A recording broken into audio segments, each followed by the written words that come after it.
Richland County, Dakota Territory, September 1881. While every homesteader on the prairie was weatherproofing doors and stuffing rags into cracks, Eric Nordgaard was doing something that made his neighbors stop their wagons just to laugh at him. The 44-year-old Norwegian carpenter was building a tiny room directly in front of his cabin door, a cramped wooden box barely big enough for one man to stand in, with its own separate door facing the prairie. "The man is building a closet outside his house," one farmer said, "a whole room just to reach his door." Nobody understood what Eric knew about air that moves too freely. And if you want to find out what happened when January winds hit 40 below, and his neighbors discovered why he was the only one not fighting drafts, subscribe to this channel and tell me in the comments where you're watching from. Eric Nordgaard had spent 22 years building homes in the coastal valleys of Norway before he ever set foot on the Dakota prairie. In the village of Lærdal, where fjord winds could strip the warmth from a house in minutes, every home had the same feature: a bislag, a small enclosed entry chamber with two doors that kept the cold from ever reaching the living space. Eric had built dozens of them. He considered them as essential as walls or a roof. When he arrived in Dakota Territory in the spring of 1879, he noticed immediately what was missing. American homesteaders built single doors that opened directly from the cabin into the howling prairie wind. Every time someone stepped outside to fetch wood or visit the outhouse, the entire cabin's warmth vanished in seconds. Their families spent half their firewood just replacing the heat that escaped through doors that opened 20, 30, 40 times a day. He watched his nearest neighbor, a farmer named Thomas Caldwell, fight this battle all through his first winter. Caldwell's wife would open the door to call the children for supper, and frost would form on the water bucket 15 feet from the stove. The man burned 4 cords of wood and still complained of drafts that made the cabin unlivable near the door. By the summer of 1881, Eric had saved enough from carpentry work to build his own cabin on 40 acres of bottomland near the Cheyenne River. He constructed it tight and sound through June and July. Squared logs, solid chinking, a proper stone fireplace. The cabin was finished by mid-August. Then he kept building. He framed a small structure directly against the cabin's front entrance, 6 feet deep, 4 feet wide, 7 feet tall. Just enough room for a man to step inside, close the outer door behind him, and then open the inner door into the cabin. 2 doors. A tiny room between them. Nothing else. When Thomas Caldwell rode over to see the finished cabin, he found Eric nailing cedar shingles onto what looked like a wooden box bolted to the front of an otherwise sensible home. "Nordgaard," Caldwell called from his horse, squinting at the strange structure. "What in God's name are you building?" "An entry. An entry." Caldwell dismounted and walked closer, examining the framed box with its own door facing the prairie. "You built a whole room just to reach your door. A man could stand in there and touch all 4 walls at once. That is the idea." "The idea." Caldwell walked around the structure, rapping his knuckles against the frame. "You've used enough lumber here to build a proper shed, storage, something useful, and instead you've built a closet that leads to your front door. In Norway, every house has one. We call it a bislag. 2 doors, a small chamber between them. When you enter from outside, you step into the chamber and close the outer door before opening the inner door." "Ah, the cold never reaches the cabin." Caldwell stared at him. "The cold never reaches the cabin. The air cannot move freely. You trap it in the small room. Then you open the second door into warm air. The cabin loses nothing." "Nordgaard, I've lived on this prairie for 7 years. I've seen men try every fool thing to stop the cold. Double doors, heavy curtains, blankets nailed over the frame. None of it works. The cold gets in. That's what cold does. You cannot stop it with a wooden box. You cannot stop it with blankets. You can stop it with 2 doors and patience." Caldwell shook his head slowly. "You've wasted good lumber, my friend, and come January, you'll tear this thing down for firewood and build a proper windbreak like everyone else. The argument with his wife Ingrid came that evening. Then after Caldwell had ridden home and the sun had dropped below the endless horizon. She had watched the exchange from the cabin window, and now she stood in the doorway of the very structure her husband had built, examining the cramped interior with worried eyes. "It is so small," she said. "The children will be bumping into each other every time they come and go." They will learn to wait. One person enters, closes the door, opens the next. Then the second person follows. It takes 5 seconds longer than a single door. And you are certain this is necessary? You have spent 2 weeks building this room.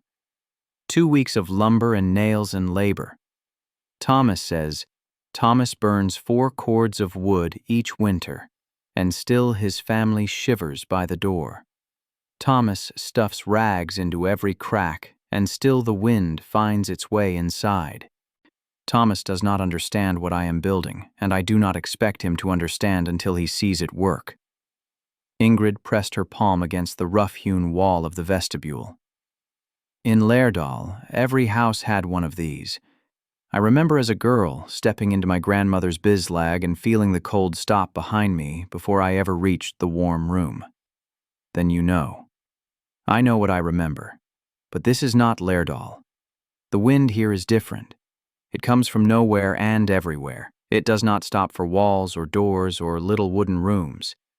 The wind is the same everywhere. Air moves from high pressure to low pressure. When you open a door, warm air rushes out and cold air rushes in because the cabin is warmer than the prairie. But if you open into a small chamber first and close the door behind you, the only air that escapes is the air inside the chamber. The cabin never opens to the outside. The warm air stays inside. Word spread through the scattered homesteads within days. The Norwegian carpenter had built a closet outside his front door, a whole room with its own roof and walls just so a man could stand in it before entering his cabin. The jokes began before the shingles were dry. At the general store in Wappeton, farmers gathered around the potbelly stove and laughed about Nordgaard's folly. "He's building an outhouse attached to his front door," one man said. "Maybe he's too lazy to walk to the privy." "I heard it's so small you can't even sit down in it. Just stand there like a fool between 2 doors." That's Norwegian engineering for you. Why use 1 door when you can use 2? Why build simple when you can build strange? The laughter carried out into the autumn air, and the story of Eric's wooden box spread to farms 10 miles distant before the first frost. The principle Eric understood was simple, though no one on the Dakota prairie had thought to apply it. Every time a cabin door opens directly to the outside, 2 things happen simultaneously. Warm air, lighter than cold air, rushes upward and outward through the top of the doorframe. Cold air, heavier and denser, pours inward along the floor. In the 3 seconds it takes to step through a doorway, a cabin can lose a quarter of its heated air. Open that door 20 times a day. For wood, water, children, and outhouse trips, and you have replaced your cabin's entire air volume multiple times over. This is why families burned cordwood by the wagon load and still felt drafts. The heat was not escaping through walls or windows. It was walking out the front door with every person who passed through. Our Eric's vestibule solved the problem through separation. The outer door opened to the prairie, but only into a tiny chamber holding perhaps 40 cubic feet of air. When that door closed, the cold was contained. Then the inner door opened into the cabin, but now it opened only into the small vestibule, not the frozen prairie. The cabin's warm air mixed with 40 cubic feet of cold air instead of the entire atmosphere of Dakota territory. 40 cubic feet. A space smaller than a wardrobe. That was all the cold air that could ever enter, no matter how many times the family came and went. The mathematics were simple. The savings would be enormous. Construction of the vestibule had begun in late August, after the cabin itself stood complete. Eric started with the foundation, 4 squared timbers laid directly against the cabin's front wall, framing a space 6 feet deep and 4 feet wide. The footprint was small enough that a man could cross it in 2 steps, large enough that he could stand inside without his shoulders touching both walls. He sank corner posts into the ground and bolted them to the cabin's log wall, tying the small structure directly into the larger building so no gap could form between them. This was critical. Any crack between vestibule and cabin would defeat the entire purpose, allowing cold air to seep through the joint and enter the living space without ever passing through a door. The framing took 3 days.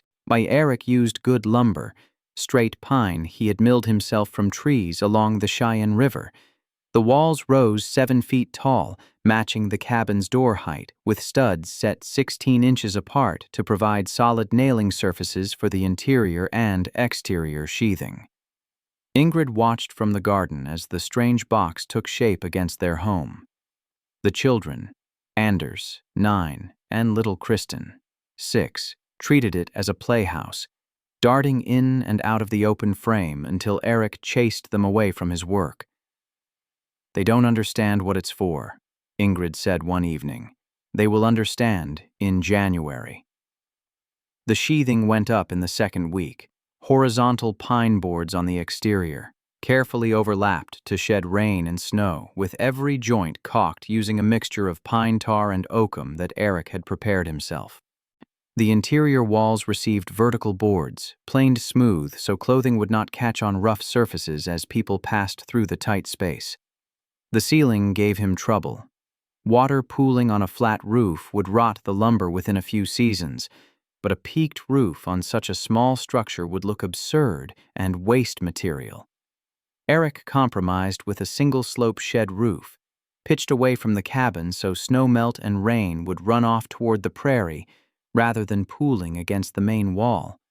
Thomas Caldwell rode over again during the roofing work, watching Eric nail cedar shingles onto the tiny sloped surface. "Still building your closet, I see." "Nearly finished." "And what happens when the snow piles up against it?" "That little roof won't shed a Dakota drift." "You'll have snow to the eaves by Christmas." Eric paused, his hammer in hand. He had not considered the drifting. In Norway, the bislag was often built into the main structure, protected by the house's larger roof. Here, his vestibule jutted out from the cabin like a wooden growth, exposed to whatever the prairie wind carried. "I will build a snow fence," he said after a moment, 10 feet out, angled to catch the drift before it reaches the entry. More lumber, more work, more foolishness. A snow fence takes 1 day. Replacing heat lost through an open door takes all winter. The doors were the most critical element. Eric built them himself from double-thickness pine planks, joined with iron Z-braces and hung on heavy strap hinges. The outer door he fitted with a simple latch that could be worked with mittened hands. The inner door, the original cabin door, already hung true and tight. But tight was not enough. Eric spent an entire day fitting wool-felt weather stripping around both door frames, tacking the thick material into every gap until no light showed around the edges when the doors were closed. He tested the seal by holding a candle near the frame, while Ingrid pushed against the door from outside. The flame never flickered. The final addition was a small bench built against one wall of the vestibule, a place to sit while removing snow-caked boots before entering the cabin.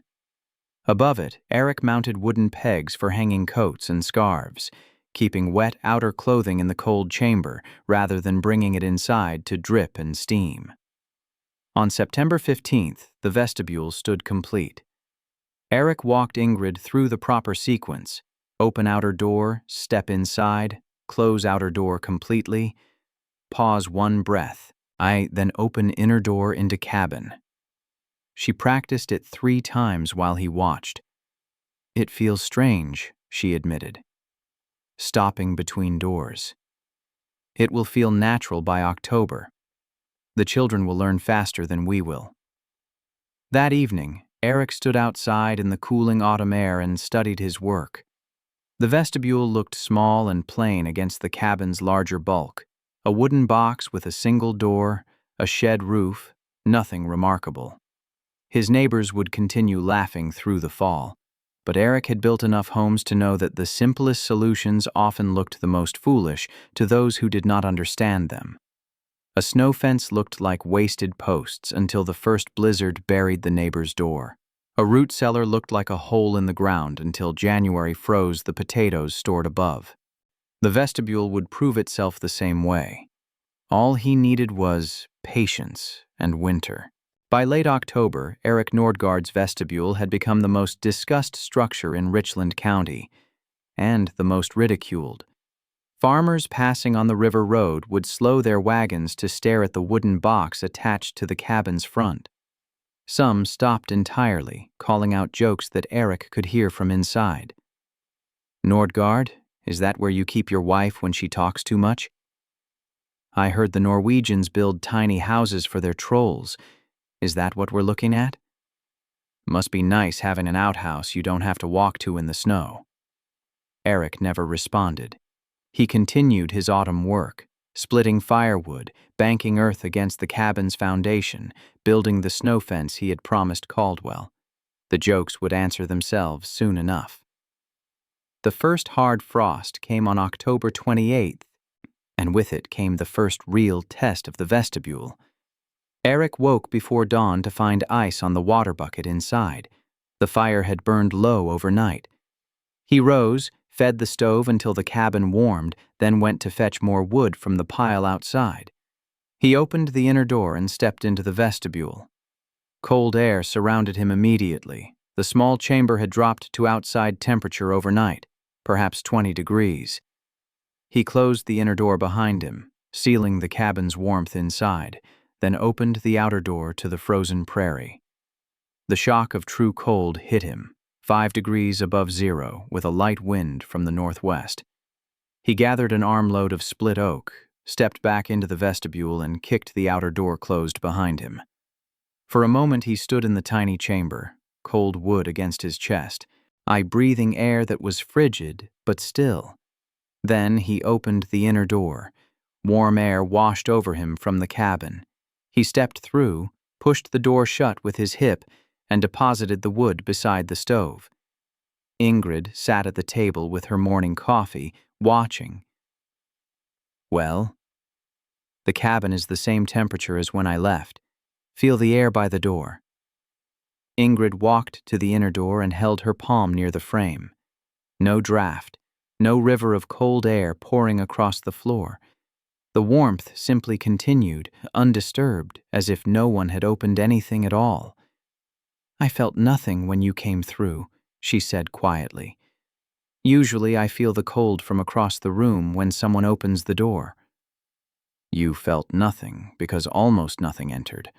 Only the air inside the vestibule is 40 cubic feet instead of the entire prairie."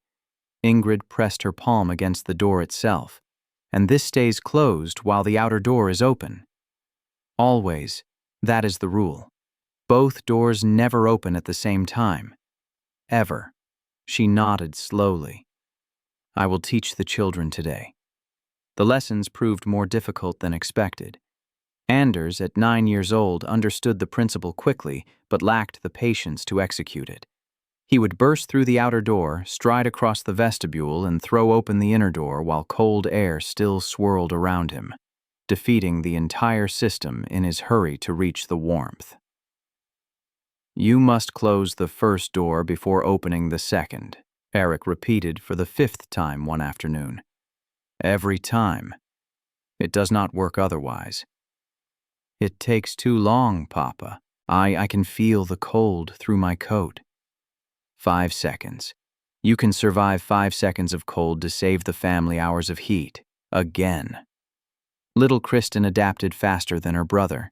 She treated the vestibule like a game. Step in, close, wait, open, step through. She would announce each step aloud in a sing-song voice, delighted by the ritual of it. By November, the family had settled into the rhythm. Enter the vestibule, close the outer door, pause, open the inner door, exit in reverse. The sequence became automatic, thoughtless, as natural as latching a gate behind you. Thomas Caldwell visited again in mid-November, ostensibly to borrow a draw knife, but clearly curious about the vestibule's performance. He stood inside the small chamber, examining the weather stripping, the bench, the coat pegs. "Snug enough," he admitted. But this is November. Wait until January when it's 40 below and the wind is screaming across the flats. Your little wooden box won't stop that kind of cold." The box does not stop the cold. It contains it. The cold sits in this chamber while the cabin stays warm behind the second door. "We'll see." Caldwell ducked back outside, declining to test the system properly by closing the outer door behind him. "I still say you've wasted good lumber. Come spring, you'll tear this down and admit I was right." Eric watched his neighbor ride away toward a cabin with a single door, a cabin that would hemorrhage heat with every coming and going all winter long. "We will see," he agreed quietly. "We will see." January 1882 arrived with a brutality that old settlers would reference for decades. An Arctic front descended from Canada on January 4th, driving temperatures from a tolerable 15 above zero to 12 below by midnight. By dawn on January 5th, the mercury had plunged to 23 below, and on the morning of January 9th, the thermometer outside Thomas Caldwell's barn read 41 degrees below zero, cold enough to freeze exposed flesh in under a minute, cold enough to kill livestock caught unsheltered, cold enough to test every door and window and wall in Richland County to its breaking point. The wind made it worse. Prairie gusts swept across the frozen flatland at 30 miles per hour, scouring snow from the fields and driving it horizontally through the air. The wind chill, a term no one used yet but everyone understood, pushed the effective temperature to something unsurvivable. A man caught between his cabin and his woodpile could lose fingers in the time it took to gather an armload, and every time a door opened, the wind did not wait for an invitation. At the Caldwell homestead, the crisis began on the first morning of the deep cold. Thomas woke at 5 to feed the stove and found the cabin at 42 degrees, despite banking the fire carefully the night before. Frost coated the inside of the windows. Ice had formed in the wash basin. His wife Martha huddled under every blanket they owned, the children pressed against her for warmth. He fed the stove until it roared, then went to fetch more wood. The moment he opened the door, the cabin died. Cold air poured through the opening like water through a burst dam. A physical force that swept across the floor, swirled around the furniture, and drove the temperature down, even as the stove fought to push it back up. He was outside for perhaps 30 seconds. When he returned with his armload, Martha was gasping from the shock of it. "Close the door, close it." He kicked it shut, but the damage was done. The cabin had dropped 8 degrees in half a minute. It would take 20 minutes of roaring fire to recover what those 30 seconds had cost, and he would need to make that trip again in 2 hours, and again, all day, all night, every time losing heat that took 4 times as long to replace. By the third day of the cold snap, the Caldwell family had burned through a quarter of their winter's woodpile. Martha stuffed rags and old clothes into every crack around the doorframe, but it made no difference. The moment the door opened, the barrier was breached. She hung a heavy blanket across the entry, but the wind tore it aside like paper. She heated stones on the stove and placed them near the door to warm the incoming air, but the cold swallowed their heat without effect. The children stopped playing. They sat near the stove wrapped in quilts, moving only to relieve themselves in the chamber pot that now stayed inside because no one dared walk to the outhouse. Martha developed a cough that rattled in her chest. Thomas's fingers, exposed too often during wood fetching, turned white at the tips and ached constantly. 3 miles east, the Henriksen family fared worse. Old Gunnar Henriksen, a widower farming alone, ran out of firewood on January 7th.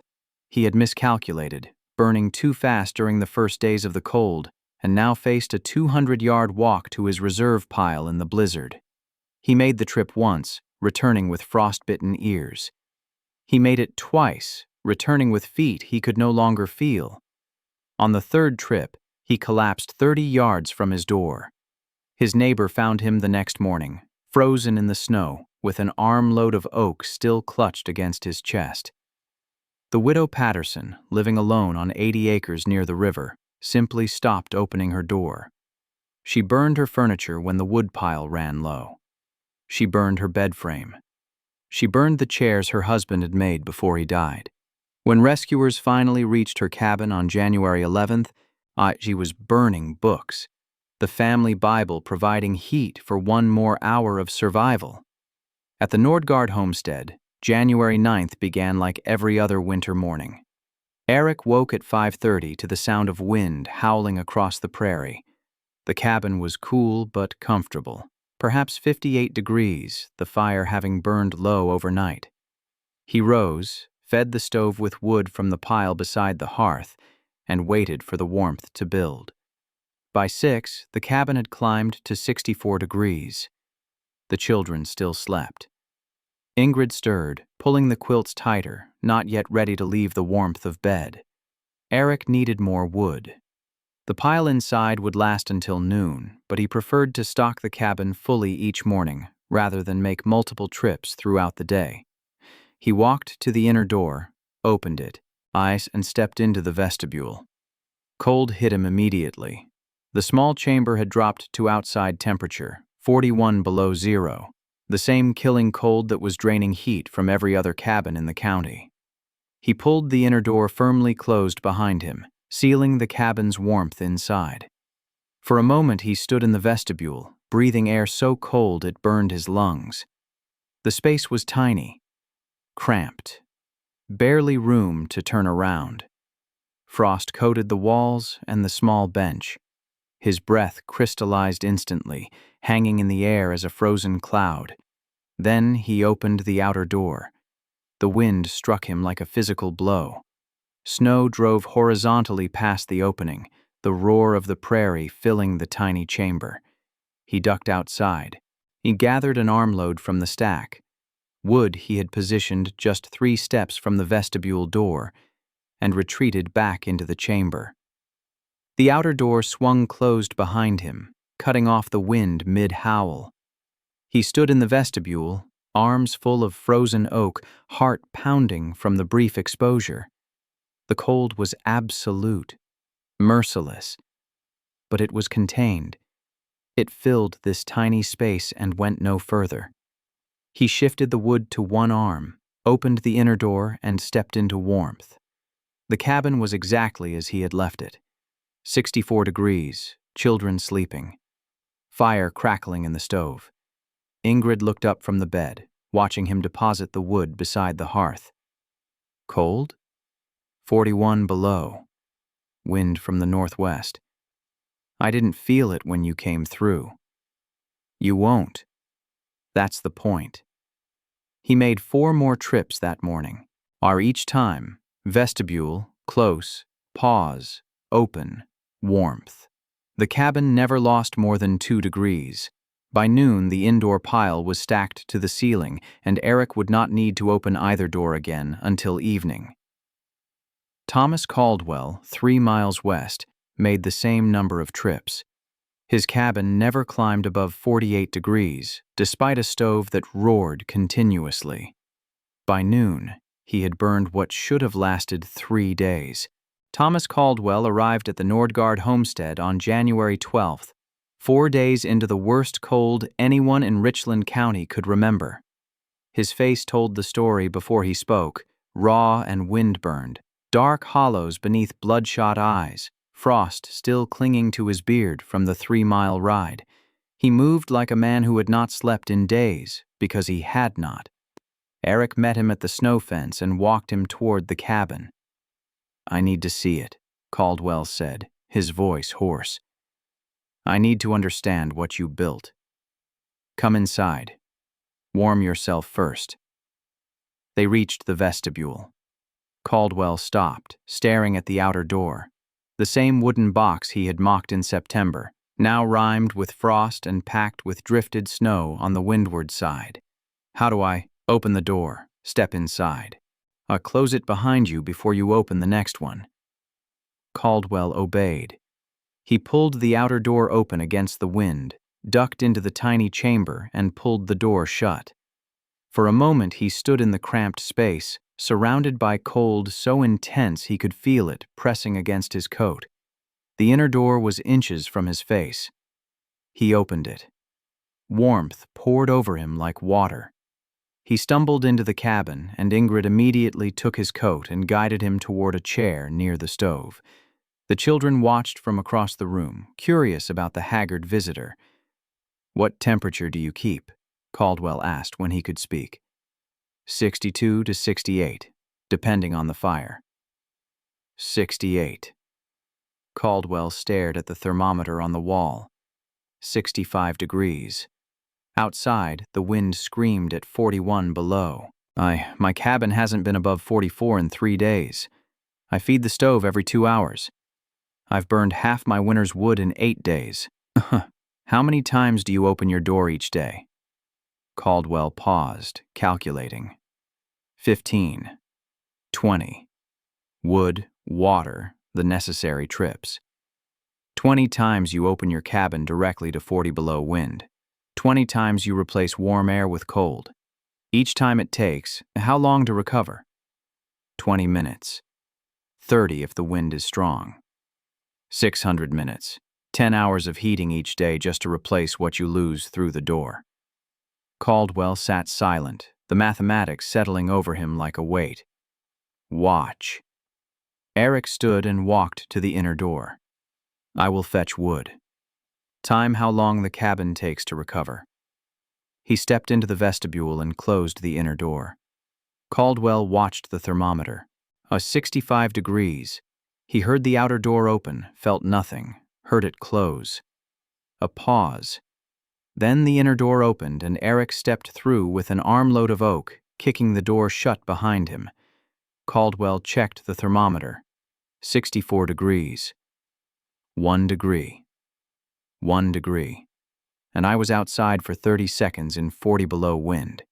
Your cabin would have dropped 15 degrees in that time. 1 degree. Caldwell repeated it like a man learning a new language. He stood and walked to the vestibule door, opening it to peer into the tiny chamber. Cold air sat inside. He could feel it against his face, but it did not pour into the cabin. It simply waited in its wooden box, contained. How much wood have you burned this week? Eric considered. Perhaps a quarter cord. We stay inside more during the worst cold. Some days I open the outer door only 4 or 5 times. A quarter cord. Caldwell's voice cracked. I have burned 2 full cords. 2 cords in 8 days, and my children sleep in their coats. He closed the vestibule door and turned to face Eric. Can you teach me to build one? Eric began teaching that same afternoon. He walked Caldwell through the vestibule 3 times, explaining each element: the double-thick doors, the weather stripping, the bench for removing boots, the coat pegs that kept wet clothing in the cold chamber rather than dripping inside the cabin. The doors must never open at the same time, Eric repeated. That is the only rule that matters. If both doors open together, even for a moment, you have built nothing but a larger doorway. Caldwell pulled out a worn notebook and began sketching. Dimensions, materials, the placement of hinges and latches. He asked questions for 2 hours while Ingrid served coffee and the children played quietly near the stove. I can build this in 3 days, Caldwell said finally. 4 if the wind stays bad. Build it tight. Every crack is heat lost. The walls do not need to be thick. They hold cold air, not warm, but the joints must be sealed completely. Caldwell rode home that evening with his notebook full of drawings and his mind full of calculations. He told Martha what he had seen. She wept, from exhaustion, from relief, from the simple hope that the endless battle with the cold might finally have a solution. He began construction the next morning, working in brutal conditions, limiting his time outside to 15-minute intervals before retreating to warm his hands by the stove. The frame went up on January 13th. The sheathing followed on the 14th. By the evening of January 15th, Thomas Caldwell had a vestibule attached to his cabin, rougher than Eric's, hastily built but functional. The first test came at dawn on January 16th. Thomas opened the outer door. I stepped into the tiny chamber, closed the door behind him, and opened the inner door into his cabin. Martha stood by the stove, watching the thermometer. "Nothing," she said, her voice breaking. I felt nothing. The word spread faster than any joke had. Within a week, 3 more families had ridden to the Nordgaard homestead to see the vestibule for themselves. Eric walked each one through the same demonstration. Step in, close, pause, open. He answered the same questions. He watched the same disbelief transform into understanding. By February, lumber was scarce in Wahpeton. Every board and beam had been claimed by farmers building entry chambers onto their cabins. The general store owner, who had laughed loudest at Eric's closet back in September, quietly hired a carpenter to build one onto his own home. Eric helped where he could. He rode to neighboring farms and inspected their constructions, pointing out gaps in the weather stripping, doors that hung crooked, seals that would fail under pressure. He charged nothing. "In Norway, every house has one," he told anyone who asked. "The knowledge belongs to everyone. The cold belongs to everyone.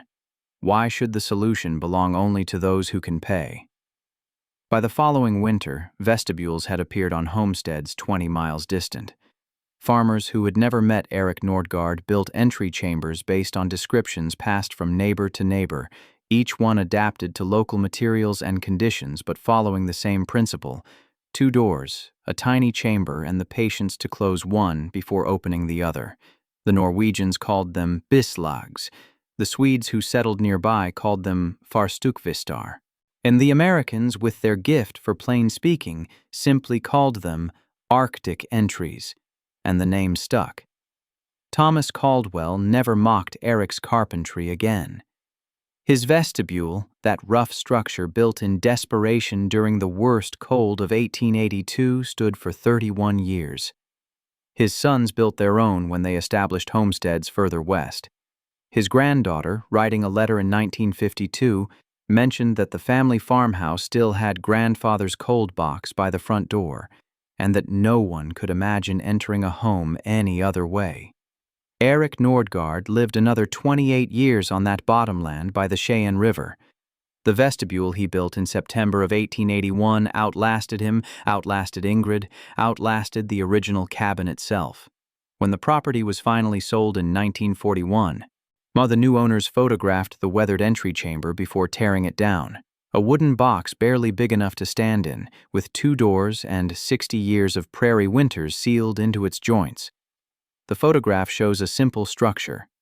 Plain pine boards, a shed roof, nothing remarkable. But if you look closely, you can see the wool felt weather stripping, still tacked around the inner door frame, still keeping the cold exactly where Eric Nordgaard intended it to stay.